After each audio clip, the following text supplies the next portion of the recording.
Once upon a time, there was a stock, and I called it my next elf stock. I used to refer to this company as my next elf. It was a company that had tremendous future in front of it. It had consumer products very similar to elf. I saw all the telltale signs that this company could be a very similar return profile as elf was, a 10x, 20x type opportunity. And unfortunately, this company ran their financials into the ground. The stock price went all the way down to $1 and change. But very recently, including in the last few hours, numbers came out, and this company has turned around their business model in one of the most amazing turnarounds that I've seen in recent times. And so we're going to speak about this company, exactly what's going on there, and everything in relation to that, okay? Then from there, we're going to talk about Palantir. There's the big news that came out today, right, that I think everybody knows about now, but there's several key developments that just happened, including the CTO just went on CNBC a few hours ago, and I'm going to speak about what happened there and some big kind of, let's call it some big developments in regards to Palantir. And then we'll speak about, is the move in regards to Palantir's stock price, is it delusional or is it reality? Does it deserve to be doing what it's doing? And the last thing we'll speak about is Jay Powell, and I want to clarify something from the reaction channel earlier today, okay? So, busy video here today. Appreciate everybody joining me. Those are the three core subjects. All I ask in return, smash a like. Make sure you're subscribed to the channel here, folks. A new all-time high subscribers. I think we're about to hit 724,000 subscribers or something like that. So I appreciate each and every one of you. Also got a free new workshop for you guys. How much you need to retire, quit your job, focus on investing full time, all that good stuff. That's pinned comment down there to get access to that video. Okay. So the company is Honest, and this stock is likely getting out of the gulag very soon here. The gulag is anything under $5. $5 is basically considered a penny stock. And so Honest is up about 28% after hours, is already up 5% on the trading day. And this was a stock that got all the way down to $1. And the reason it got all the way down to $1 was very justified. There was a moment this company looked like, wow, maybe they're going to go bankrupt. Like maybe this company's going to be done. If you check out the company financials from September 2021 through March 2023, the gross profit went from $29 million down to $22 million. And then operating loss went from $4.6 million to $10.9 million a quarter, right? So the operating loss was going up, just increasing. They were losing, they had an operating loss of $3 million plus every single month pretty much. And it was just like, oh my gosh, like they're going to burn through all their money. They're going to end up going bankrupt, right? And if we look at the net income, it was ugly. I mean, they went from $5 million of losses to next thing you know, they're losing about $18 million, right? But all that has changed, folks. This is why the stock went to under $2 for most of 2023. Q3 started to show promise, and the stock started to come back. And, if you want to know how many shares I own personally of Honest now at this point in time, the truth is I own a little over 60,000 shares of Honest, but it's not even remotely close to what I used to own. I had to, unfortunately, unload some of my shares in 2023. And the reason being is I thought, man, this company actually they might end up facing bankruptcy. And so I even had to unload a good amount of my shares. So I have still 60,000 plus shares. It's still something, but it's not what I once had. I had a lot more shares in this stock. And unfortunately, I had to move out of the position, in terms of at least a decent amount of it, because it was just looking like, man, they're gonna potentially go under. That's all changed. Look at the numbers, okay? So total revenue up 10% for the company, right? But remember, it's not necessarily the top line that matters the most. It's really about the bottom line, right? Diapers and wipes business up 15%. Skin and personal care was down 6%. Household and wellness was up 28%.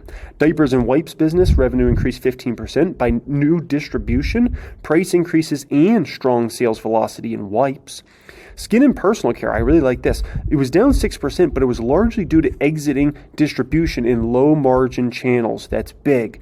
This was partially offset by strong consumption in baby personal care.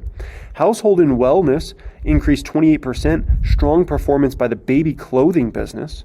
Digital channel was up 28% for the company on a year-over-year basis for this latest quarter, and retail was down about 3%. That's physical retail, right? Digital and retail was about 50-50, which is very impressive. Gross margin, if you really want to know why the stock is shooting to the moon after hours, the gross margin is shocking. Shocking turnaround in gross margin. Gross margin came in at 33.5%. That compares to 27.5%. That's an increase of 600 basis points year over year. That's one of the most shocking increases I've seen for a company in CPG, maybe ever. I mean, just to be quite frank, maybe ever. I mean, that's ridiculous. Incredible. The drivers of gross margin improvement included cost savings and price increases. Operating expenses decreased $6 million. Net income was positive $1 million.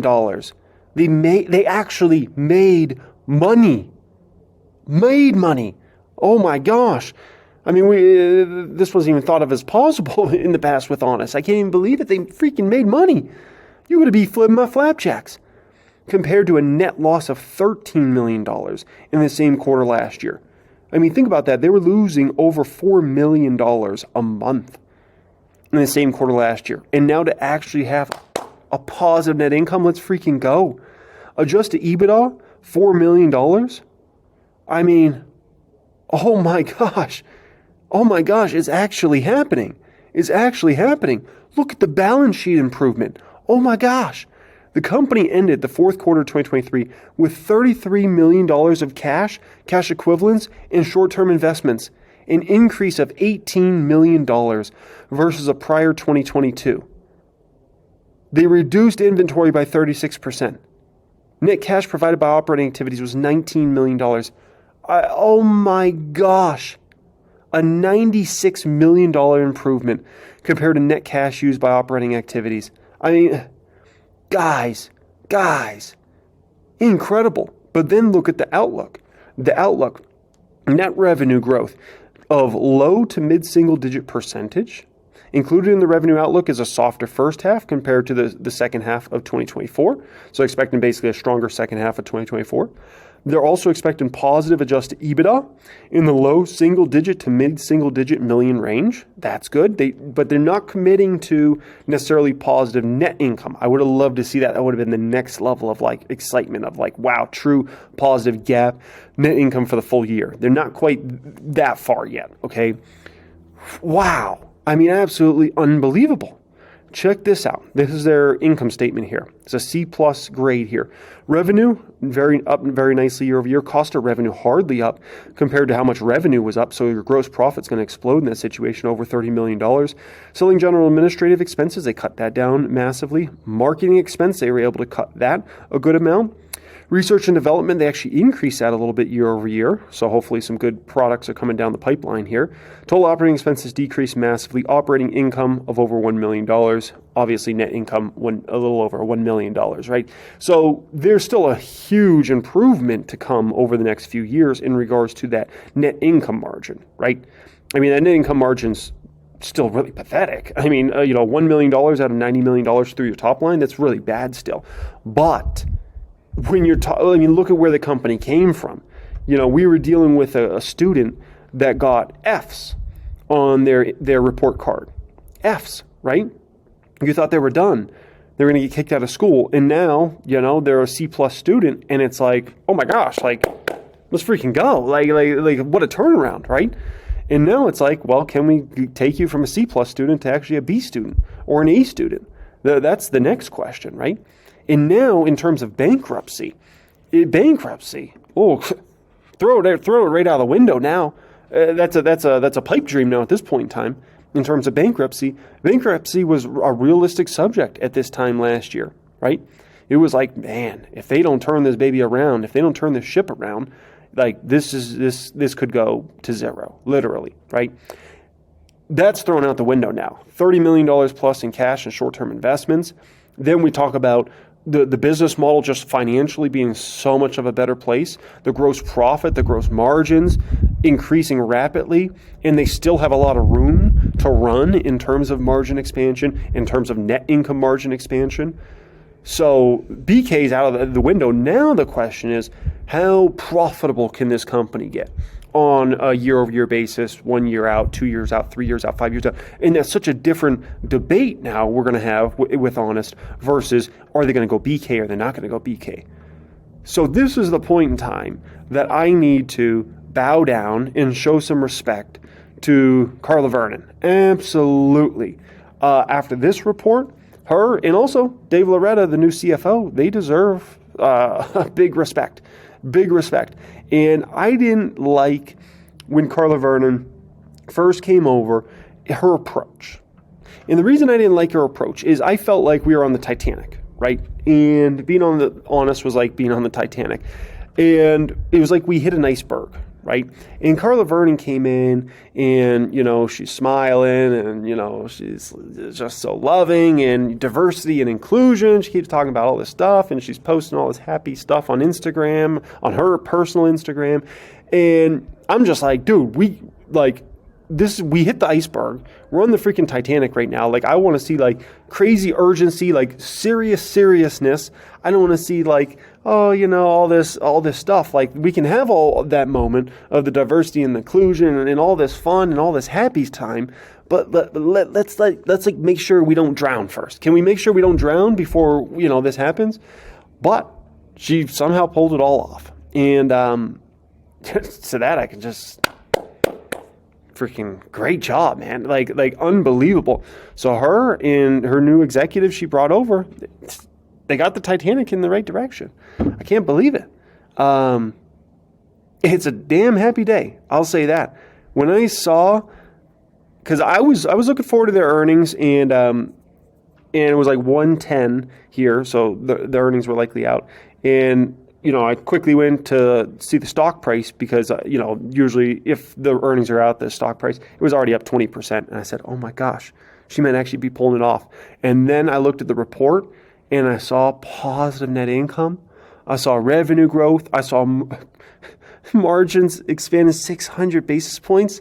And I thought, oh my gosh, like this is a freaking dream come true. Like unbelievable. So damn, man, all I can be is happy. That's all I can say about that. So that's the story with Honest. Now, the question is, can Honest still be what I thought it could be? Could it be my next elf? I don't know. I'm not convinced of that right now, okay? I'm not convinced it's going to be my next elf. Can it be a successful investment? Yes. Can it potentially double or triple this year from here? Sure. If they, keep this trajectory going, yeah, there's no question, the stock can get over the gulag, which is back to $5 plus, and then, go back to $7, $8, $9, $10 or something like that, right? And that could even happen this year. But to be my next elf, this stock needs to go, 50 plus. And I'm not convinced of that yet. But I don't want to doubt it, because if I think about how much of a miracle Carla and the team has pulled off in just the past year, who's to say she came over from Amazon. Great experience there, right? In General Mills as well. If she pulled this off in a year, I mean, who's to say what she might be able to pull off in 3 years or 5 years or 7 years? Elf, when I first started investing in Elf, right? Elf was seen as a joke. I'll just be honest with you guys. There's a reason that stock was down to $7. People looked at Elf as kind of like as a joke, like the company's nothing. And then look at it today. Every single cosmetics company in the world would change places with Elf today. With the trajectory that Elf is on, it looks like that's going to become the if not maybe the biggest cosmetics company in the world, literally. And everybody would change, places with them. And that happened in 6-7 years. So, I don't know if it's my next elf. I'll be honest with you. But with that being said, I don't want to doubt them. I can't doubt them. After what they pulled off in a year, are you freaking kidding me? Holy smokers, that's no dang jokers. You know who else you can't doubt? Palantir. Palantir has dropped a lot of tears to a lot of short sellers' eyes. I mean, unbelievable. This is pushing close to a 200% gain for us. Now at this point in time, it's my fourth best stock in terms of percent gain in the public account. Now at this point in time, only beaten out by Meta's 305%, Tesla's 541%, and then obviously Elf's 2,700%. And by the way, maybe Palantir is my next elf. Who knows? Well, we'll see what happens with that over time, right? But everybody knows about the $178 million contract win today, right? Brilliant. Love to see it. But we have some new developments that are big past that, okay? So the CTO went on CNBC. I don't think a lot of people got to see that interview. And, I try to alert everybody in the private stock group in the Palantir chat that was going on at that particular time. But there was an interesting question that was asked by the gentleman, John Fort, right? Because it was her asking questions, and it was another gentleman, John Fort, who knows a lot about tech. And John Fort was asking, he was basically, I don't know if you guys have ever gone to, build a new home before, right? You go to the model homes, you go walk around, you're like, oh, this is nice, I want to buy one of these homes, right? So let's say you go to a Lennar, and you buy a home from Lennar or any home builder, Toll Brothers, KB Homes, whoever, Pulte, whatever. You might think, if you're not very educated on the home building industry, you might think, okay, my home's going to be built by a bunch of Lennar employees. My home's going to be built by a bunch of Toll Brother employees or Pulte Home employees. No. They use a bunch of contractors to build your home. A bunch of outsourced contractors for this and that and this and that. They're like these companies, these home builders, they're basically just the front man to put the show together and make sure everything's done properly. And they're basically kind of like a middleman that ends up making a bunch of money in the end. So rather than you having to try to find some piece of land somewhere and try to find all the different contractors and see if they're doing a good job, they say, we're going to do that for you. Here's this piece of land here. Here's the price of everything. Here's your upgrades. And we're going to go ahead and take care of this for you, right? Now, the reason I brought up that example is that's basically where John Fort was going with the Palantir CTO in regards to new contract. They have the Titan contract because basically Palantir and the CTO kind of agreed with this. They're kind of like a Toll Brothers in this situation, or a Lennar or a Pulte Homes or a KB Homes or whoever, right?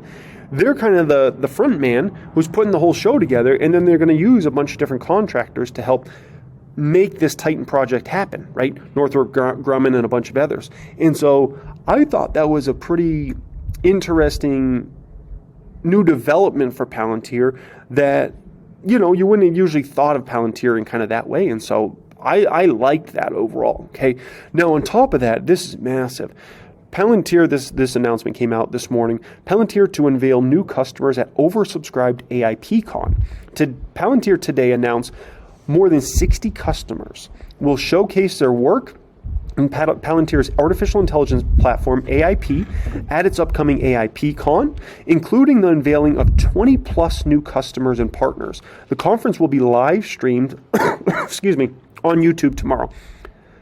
Guys, oh my gosh. So my thought process went to a few places. One is Palantir's just stacking new customers left and right and partners, and this is great, right? The second part is more than 60 customers will showcase their work with Palantir's artificial intelligence platform. Do you think these companies just have all the time in the world to do a bunch of demos for Palantir? The only way you're doing that if you're a company is if you are getting so much value from Palantir and they're cutting you some sort of deal that you're like, dude, I will gladly do a demo for you and talk about your product. You're not just doing that to do that. There has to be like something for you to take your time of one of your executives or some high-ranking team member to say, we're going to showcase how Palantir's AIP is helping us, right? You're not just doing that to do that just because we're friends, we're bros. No, okay? You're doing that because you're getting some deal on the back end and you're like, I got to do this, man. Like, because like this product's great and they want me to do it. Maybe they'll cut me a deal on the back end or something, right? And so there's got to be a reason there. And so when I looked at this overall, I think this is beautiful, right? And there's nothing better than customers telling new potential customers about how good your product is and how much it's helping your particular business, because then you have those use cases to go out there in Palantir sales. Let's say you have a big distribution company that is using AIP, right? Or Foundry or something else, and they're going to get up on stage and talk about how great it is. Well, that's great. Now Palantir can talk to other distribution companies and say, here's how we helped them. Let us help you now. You're going to spend $7 million a year with us likely, but guess what? You're going to get a lot more than $7 million out of us, right?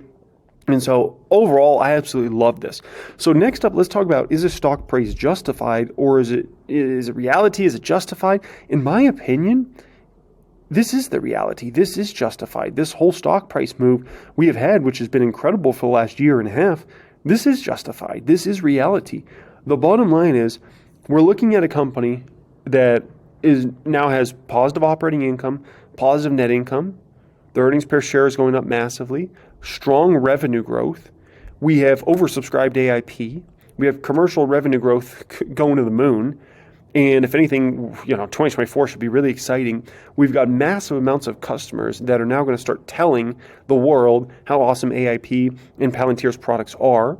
We have also now government deals coming through, which government has been kind of seen as a weak spot. And now those deals are starting to come to fruition and start to come through. So, oh my gosh, all of a sudden Palantir's clicking on all cylinders. And it's like, oh my gosh, we got the commercial starting to rev up. We've got government starting to rev up. Oh, baby. We've got AIP starting to rev up, and no one even knows what the revenue opportunity is for AIP as of right now.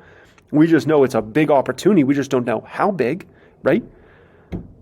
And also AIP is looked at as a Trojan horse for Foundry, Gotham, Apollo, and Palantir's other products. And we know Palantir's got a bunch of new products and services likely in the pipeline, right? That we don't even know about today, but we're going to see over future months and future years. So, my gosh, when you're just looking at it from that perspective, I think this is reality. I think this move is justified. And, as of right now, there's no way you can top a Palantir stock in terms of like talking about, it can't go over 30 or can't go over 40. Dude, you can't even talk like that right now because we're in such a crazy new future growth cycle for this company that, and never mind that, you've got other companies that are also struggling, like Snowflake, right? Snowflake was the high growth darling, and they used to be the ones that, would look down upon Palantir. And like, Palantir, little growth, right? Look at our big growth. And now look at how fast things have changed in just a matter of 2 years. That was 2 years ago. We were talking like that, right? Snowflake's growth was ridiculous. Palantir's growth was low. Everybody looked at Palantir as a joke. Palantir, look, they lose a bunch of money. Their growth rates are bad. This was just 2 years ago. So look at our growth. It's insane, right? I believe Palantir's valuation now, market cap-wise, is getting very close to Snowflake, if not exceeding Snowflake now. Things change quick, right? That's where products come in, right? The right products in the right market, geez, it can make a big difference. And that's exactly what we see playing out there, okay? Next up here, let's talk JPAL. I want to clarify something, right? On the reaction channel earlier today, talked about a few different subjects, right? Obviously, we spoke about the Palantir deal. We spoke about Tesla in that video, reacted to a Tesla video. And then we reacted to Jerome Powell talking, right? And in that video, I didn't explain well enough why I'm not in a rush for Jerome Powell to necessarily cut rates, okay? And I want to show you guys exactly why you should not be rooting for Jerome Powell in the Federal Reserve to start cutting rates. And I mentioned it's usually a bad omen. Here's why. Let me show you the facts. Let me show you the data around this. Check this out. So, if we look at the past, okay, many times when the Fed starts cutting rates, not every single time, but many times when the Fed starts cutting rates, it can lead to a recession. It's not a perfect 100%, but there's a lot of correlation between very shortly after the Federal Reserve starts cutting rates, you end up getting a recession, right? Fed starts cutting, big, huge recession, right? Right here, perfect example, late 80s, Fed starts cutting, or actually, yeah, that's about right around 88, 89. Fed cuts rates, and then very shortly after, boom, recession, right? Right here, Fed starts cutting, recession. Fed starts cutting, great financial crisis. Even right here, and I understand this one's a little far-fetched because it was Rona, but technically the Fed started cutting rates, and the next thing you know, very shortly after Rona came and we had a recession then too, right? So it is certainly no perfect scenario, but if you look at recent history, a lot of times, especially if you look at the last 20 to 30 years, when the Fed starts cutting rates, it can be look at the past 25 years. Technically, the past 25 years, there's been 3 times they cut rates in the last 25 years, and every single time it led to recession. It was actually perfect in the last 25 years. Not perfect if you back it up over 50, 60 years, right? Hello, Big Chopper. Yeah, just recording a video. Just recording a video. Fly your chopper over my house, though. That's fine. That's fine. So rude, man. It's like, does this look like a chopper airport? Fly your flipping chopper somewhere else. Get mature. Oh my gosh. So, the moral of the story is there's a decent probability that whenever the Fed does start cutting rates, that shortly after we could have a recession. And if it's anything like the last 25 years, it's almost a guarantee.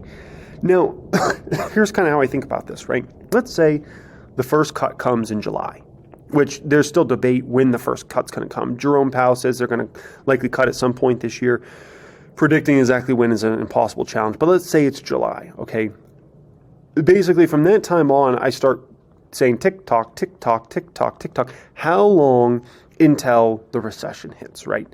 Is it a few months after a recession hits? Is it a quarter after? Is it a few quarters after?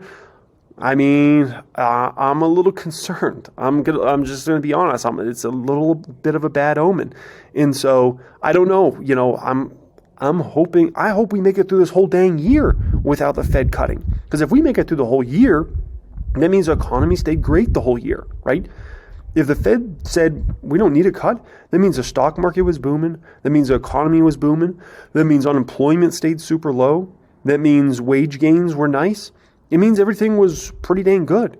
The Fed's not just going to cut rates to cut rates. They're going to cut rates because they're going to be a little worried about what's potentially coming down the pike for the economy. That's the only reason they really ever cut, just to be honest. Unless we're actually at that 2% number, very, very close to a 2% number, which is certainly a possibility too. Until we get to that, like they're not going to be in a rush to cut.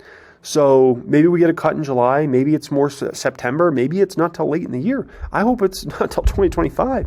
Because like I said, I'm really concerned that once the cut happens, I'm just scared that after that, then the recession's coming. And then we're going to have to deal with that whole mess at that point in time, right?